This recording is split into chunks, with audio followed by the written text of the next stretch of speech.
kasaysayan, kababalaghan at iba pa ating tuklasin dito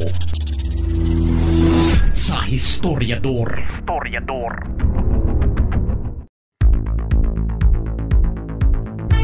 Sa isang malaya at demokratikong gobyerno, ang pagkakaroon ng kritiko ay palaging andyan. Gaano man kaayos at kagaling ang pamamalakad ng gobyerno ay siguradong hahanapan ito ng butas ng kanilang mga kritiko para mapatalsik ang nakaupo sa gobyerno at mapalitan ng lider na kung hindi manggagaling sa kanilang mga kritiko ay yung klase ng lider na handang magbigay ng ilan sa mga hinihiling nilang mga bagay na gustong ipabago sa pamamalakad ng gobyerno na maaaring maging pabor para sa kanilang samahan.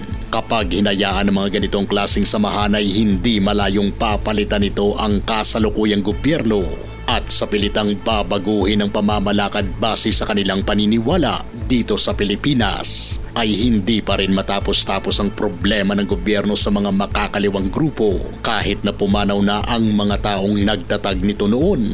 Pero dahil sa lawak ng kanilang koneksyon ay palaging may pumapalit sa pwesto ng kanilang mga lider na namaalam na. Nitong buwan ng Setyembre ay pumutok ang balitang may dinukot na naman umano na 2 kabataang mga environmental activists na nakikipaglaban sa ginagawang reclamation activities ng gobyerno sa Manila Bay. Hindi pabor ang mga kabataang ito dahil sa nawawalan daw ng pangkabuhayan ang mga mangingisda na umaasa doon sa ginagawang reclamation site kung kaya't gusto nilang ipatigil ito. September 2, 2023. Napabalitang na walang parang bula ang 2 aktivista at pinaniniwalaan ng iba na sila raw ay dinukot at naturalmente militar at gobyerno ang pinaghihinalaang may gawa nito. September 15, 2023, nagkaroon ng isang news conference at inanunsyo ng National Security Council or NSC kasama ang PNP na ang hinihinalaang 2 aktivistang dinukot ay nasa pangangalaga pala ng militar sa isang safe house matapos itong voluntaryong humingi ng tulong sa militar dahil sa gusto na raw nilang tumiwalag sa mga makakaliwang grupo na kanilang kinaaaniban. Rebelde pala ang 2 ito base sa pahayag ng militar. September 19, 2023, iniharap sa media sa isang press conference sa Municipal Hall ng Plaridel, Bulacan ang 2 sumuko na sina Jonela Castro at Jed Tamano upang mapakinggan ang kanilang kwento sa kung ano ang nangyari. Katabing naupo ng 2 sina Lieutenant Colonel Ronel de la Cruz, Commanding Officer ng 70th Infantry Battalion, at Alexander Umpar, Direktor ng NTF LCAC. Unang bungad pa lang nang magsalita si Jed Castro ay nagulat na ang lahat dahil sa kabaliktaran sa inaasahan ng mga sinabi nito. Ito ang nakakasorpresang pahayag ng 2. Ang totoo po dinukot kami ng mga militar sakay ng van. Napilitan din kami na sumurrender dahil pinagbantaan yung buhay namin. Yun po ang totoo. Hindi rin namin ginusto na mapunta kami sa kustodya ng mga militar. Hindi rin totoo yung laman ng affidavit dahil ginawa yun, pinirmahan yun sa loob ng kampo ng militar. Wala na kaming magagawa sa mga pagkakataon na yun. Ang gusto lang namin magpakita ngayong araw, yung lantarang pasismo ng Estado sa mga aktivistang ang tanging hangarin, ipaglaban ng yung Manila Bay. May nangyayaring reclamation projects doon. Ang problema doon yung mga mangingisdang mawawala ng hanap buhay. Pero nagagamit yung mga militar para ipatigil yung mga pagkilos. Para masupilan yung mga kabataan, yung mga mangingisdang nandun. Yun ang tunay na issue dito. Katulad lang din ng sinabi ni Jonela, hindi po totoo na kusang loob po kaming sumurrender dahil pinilit lang po kami. Nung gabi po ng September 2, naglalakad lang po kami sa kalsada nung meron pong dumukot sa amin. May tumigil pong SUV sa harap namin, tapos dinukot po kami, tapos pinilit kaming pasamahin sa kanila. Hindi na nagawa pang magtanong ng media sa 2 bumaliktad na mga aktivista dahil sa kaagad na ring inihinto ang presscon.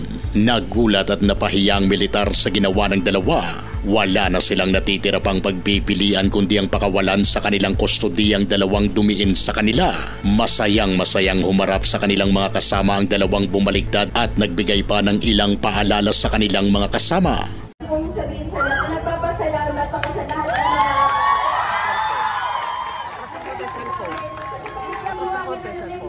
mga pero nanalig kami doon. Halos 3 linggo na kami lang, hindi namin alam kung nangyayari sa labas. Alam namin na meron kaming mga kasama sa labas na napatunayan din natin sa mga nangyayari nilang nakaraan na yung kamastuhan ng paglaban natin. Isa lang natin, marerason pa yung kahit na anong problema. At sa ngayon, kailangan na rin natin mag-focus sa kung ano yung issue ng bansa ngayon. Ituloy yung laban sa pagpapatigil sa mga reklamasyon.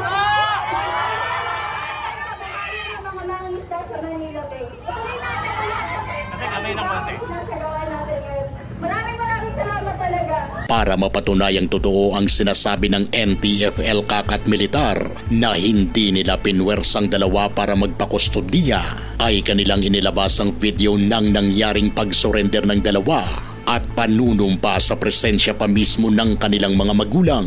Ito ang video na inilabas para mapatunayang totoo ang sinasabi ng militar na hindi nila pinwersa ang dalawa salungat sa kanilang pahayag sa harap ng media. May plan na kayo talaga na mag-surrender? Dagdag pa rin kasi nabalitaan namin na wala na kami trabaho may RHP sa lugar. Nakailang taon ka doon? Halos 2 years po, pero kasi may Nabasa niyo po yung mga salaysay niyo? Opo. Opo. Kusang loob niyo sinasabi at walang nangilit sa inyo? Opo. Kaya ito ay puro katotohanan lang lamang po ito. Opo. Kapag nagsinungaling ka ito ay pwede kayong makasuhan. Kahit mismo ang amain ni Jed Damano na si Enrique Manalastas ang nagpapatunay na nanumpa, humingi ng tulong at hindi pinwersa ng militar ang dalawa nang sila'y lumapit sa kanila. Ito ang mismong interview sa radyo ng amain ni Jed Damano na isa sa mga naging saksi ng naganap ang panunumpa ng dalawa. Actually po, nabigla din ako rin sa press con kasi minomonitor ko siya. Kasi nung araw na apparently sumuko sila sa otoridad, humingi sila ng tulong o na-rescue sila, nandun kami sa kampo ng militar. Inimbitahan nila kami para ma-witness yung pagdating ng mga bata. Kinausap namin yung mga bata, kinamusta namin, okay naman daw sila, na sila raw ay nalulungkot na. At itong si Jonila nga, na isang umamin sa akin mismo, saka sa asawa ko, nasa armadong grupo, natatakot na raw siya sa seguridad niya.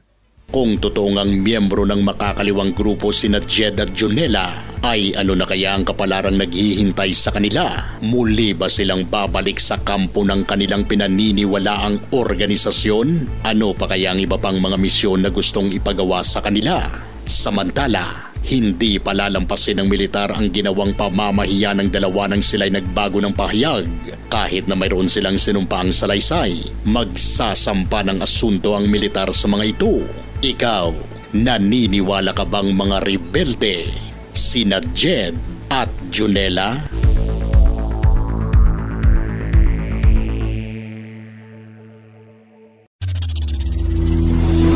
Kung gusto nyo ng mga ganitong klaseng videos, panoorin, pindutin ang notification bell, mag-subscribe at i-share sa mga kaibigan. Maraming salamat po hanggang sa susunod dito sa Historiador.